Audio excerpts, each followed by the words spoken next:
You're standing where the ocean writes a law ghosts obey. There's a line of wet seaweed at your feet. On South Uist, that rack line was a legal border, not metaphorical, literal. The Gaelic people of the Outer Hebrides believed supernatural entities could not cross it. Why? From above, South Uist is a sliver of land between two gray seas. The Atlantic on one side, the Minch on the other. The sea decided when you ate, when you traveled, when you died. Therefore, the sea's authority was codified, not questioned.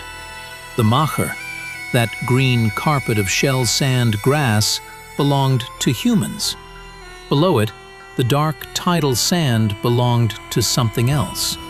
The Clachan Dubha, the black stones, are outcrops of ancient gneiss crusted white with salt.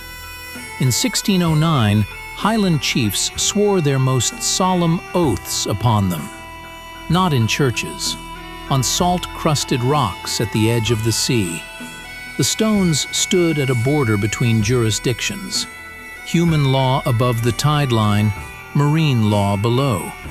But the hill fairies, the Sith, ruled the grassy knolls inland. The shore was not theirs. The legend of Luran proves it. Luran enters a fairy knoll and steals a gold cup of immense magical value. The entire force of the Sith pursues him. A disembodied voice tells him to run for the black stones. The instruction is specific. Reach the ground below the high tide line. Luran crosses the dry sand mark and steps onto salt-crusted stone.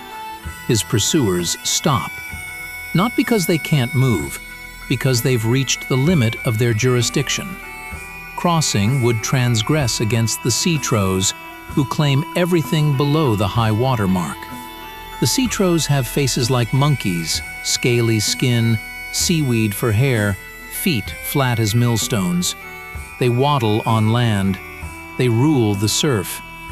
Luran stands between two terrors, vengeful hill fairies behind, luminous Sea-trows in the waves ahead. But because he is human and has broken no marine law, neither side can touch him. The Intertidal Zone is no man's land. Annie Johnston of Castle Bay, Barra, preserved these stories for the School of Scottish Studies. She called the black stones a spiritual prison or a sanctuary. Depends which side of the tide you stood. Search for Luran and the Gold Cup online. You will find nothing. The intertidal law lives only in sound archives and memory. In Gaelic customary law, the foreshore belonged to no one, juridically empty space. Therefore, only beings outside human society could inhabit it. Salt was the ancient apotropaic agent, hostile to beings of the earth. The tide renewed this barrier twice daily. No human maintained it, no human could corrupt it. During winter storms, the tide pushed inland over grass and stone ruins. The